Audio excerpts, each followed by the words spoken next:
Do a men's haircut, so I went on Instagram and I typed in what are the most popular men's hairstyles right now. Same thing kept coming up, which was the David Beckham haircut. So we went through, I did my interpretation of that. This is the end result. So you can see nice clean back. We did clipper guards, we did clipper over comb, we did scissor over comb. A lot of different techniques involved in this haircut. So I hope you guys like it. Let's get started with our step-by-step and let me know. Thanks. Alright guys, so we're going to start off by using our YS Park 209 comb. This is a fatter comb that I love for scissor over comb and clipper over comb. So I've got my Andis Supra ZR clipper, and this is a cordless clipper that I've been using quite a bit. Really love the power of it. So anytime I'm going through wet hair or also doing clipper over comb, this is pretty much my go-to for that. I have the level 1 blade on the clipper. So I just go through and I take out the bulk. That's really the goal of that. Now I'm going through and just blow drying the hair, working the hair back and forth. I really just want to work out any kinks or any weird ways that the hair is laying. And then I go through with my number 3 guard using my Andis Master Clipper and just working through. Now watch the elevation of the clipper. I'm not a big person. I don't like to fly through a clipper cut. You'll notice that the clipper is moving a little bit faster. The reason for that is I've got this sped up to go a little bit faster. But really I'm just gliding through and lifting up as I go. I'm building a graduation with the clipper towards the end. So as the head starts to round, I'm starting to pull away and just building up that kind of graduated edge right below the parietal ridge. So just working the clipper through, and my analogy for this has always been, if you mow your yard, if you're somebody that mows their yard, and you try to do it really, really fast, you miss a lot of the grass along the way, so your yard doesn't look as consistent. This is the same thing. You're going through there, the blades are only going to cut so fast. So, and that depends really on which clipper you're using. So as I'm going through, I like to go nice and slow, go over the section a couple times, and just work that clipper so that it cuts every single hair the same length, and we don't have any of those rough edges. The whole purpose of doing a clipper cut is to get every hair cut at the same length. So just work on your pace with that and stay consistent. Now I'm going to my 1 guard. So I went from my 3 guard down to my 1, but this is my 1 fully open, so I got the blade the longest. So you'll see how I move the lever. What I'm doing is I'm working the edge of the haircut, and then I've got my 3 towards the top. Then I'm going to go through and blend that line. This is the way I like to do it. This isn't the way that everyone should do it. It's just it's the way that works best for me. So notice the only other thing I want you to really kind of focus on is how I angle the clipper when I go around the ear. Just kind of beveling that edge out a little bit just so that I'm not cutting too much into the graduation that I'm creating.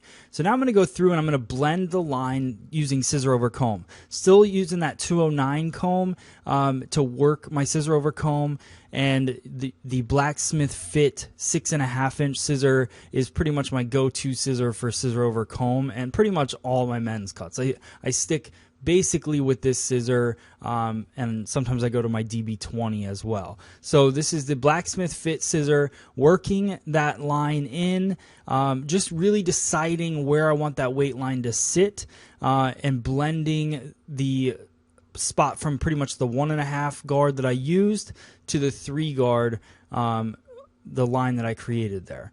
So just working my way up. This is the crown. Notice the diagonal back angle of the comb. This is to keep that weight line shifting back that direction. So it's really, everything has a purpose, guys. You're not going through. I want to create the shadow of the head shape. So as I'm going through, that's what I'm doing. So I'm angling that comb back to keep that shadow working its way back the same. So we're flying up the sides and just blending a little bit more and working that weight line in the haircut.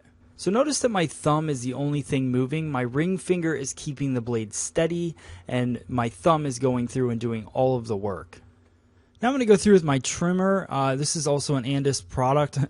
Andis is not supporting this video. I just happen to like a lot of their products, and they did send us that Andis Supra ZR clipper as well. So thank you for that, Andis. But yeah, just going through a little trimmer over comb. I like to use multiple techniques. So I've talked about this before. The trimmers, the clippers, that's all mechanical, so you're going to get a more solid cut. With the scissor, it's going to be a little bit more of a jagged cut. So it depends on what type of look you're looking for. So in between, I like to blend my line with the scissor, but for the most part, I'm going through mechanically and cutting around the edge of the haircut. So now we're working through the top. This is really the key point of the haircut. You guys could go all clippers on the bottom if you want to, or whatever. Now on the top, this is there's a pretty cool strategy in this. So I'm working my line all the way down the center of the head. The whole purpose of this is we're cutting a disconnection on the top. And what I want to do is over-direct every section that I'm working horizontally, over-directing every section over the center of the head. And keeping a stationary guide. The reason I'm doing that is because it'll push that extra weight towards the side. The difference between this cut and a lot of other cuts, like a faux hawk or whatever, is that I am keeping that disconnection. I'm not connecting around the parietal ridge. So everything comes to the center, pushes extra weight off to the sides, which allows this haircut, the guy can flip it one way or the other, so it gives a lot of versatility to the haircut. So we work that line all the way into the back, which gives me a long disconnection in the back. You can choose to keep it. Some guys do. I like to cut it off, so we're going to blend it, working diagonal back. Diagonal back is cutting more in a round section, so we're following the round of the head, so it's going to lay nice and soft. So we'll work all the way through diagonal back one way, and then we're going to go through diagonal back in the opposite direction right about now. So we're going to work back through, creating a crisscross in the back and rounding off the back, really blending in the crown of the head. And that's pretty much it. I'd like to leave the rest disconnected, so I'm not going to connect those 2 points, but I don't like to have that long kind of flop off of the back. So now we're going to go through and blow it dry using the Ergo paddle brush just to give a little tension, and then go through the front, give it a little bit of lift. Men's styling nowadays has a lot to do with the blow dryer and the brush. So just going through, getting that volume so that the hair is going to last all day long. So now I'm not blending the back, but I'm going through and point cutting just to lighten it up. Sometimes when you blow dry, you notice a little bit of extra weight, so I go through and fix that up. Now I'm using the Blue Ruzel. This is a firm hold, but it's a firm hold pomade, but it gives it kind of a wetter look. You could use a matte look as well if you wanted to. But we'll just finish it up with that. And then I use my 332 YS Park comb just to work through. It's got wide teeth and just to give a little bit more of a put together look here. Hope you guys like it. Let me know in the comments below. Here's your finished look. All right, guys, so if you like this haircut, then hit the like button on YouTube.